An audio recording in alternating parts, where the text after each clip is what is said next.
Hallo. Voordat jy 'n foto druk, is dit belangrik om behoorlik voor te berei om die beste resultate te verseker. Dit behels die aanpassing van verskeie faktore om by die drukker se spesifikasies aan te pas en die kwaliteit te verbeter.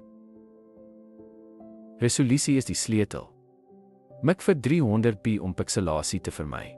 Dit verseker dat jou gedrukte beeld so skerp en gedetailleerd is soos dit digitaal lyk. Kleure kan wissel van skerm om te druk.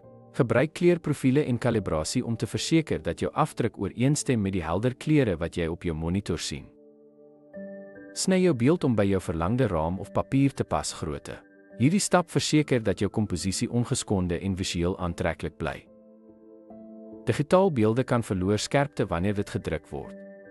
Pas gepaste skerpmaak toe op behou skerp rande en fyn besonderhede in jou finale afdruk. Voor die finaal druk, skep 'n toetsbewys.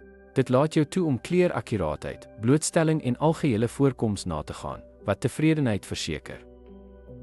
Stoor jou beeld in 'n drukvriendelike formaat soos TIFF of hoëgehalte JPEG. Dit behou die integriteit van die beeld en verseker 'n foutlose afdruk.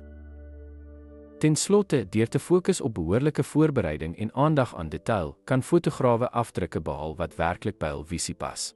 Hierdie ywer help om foute te vermy en lei tot foto's van uitsonderlike gehalte.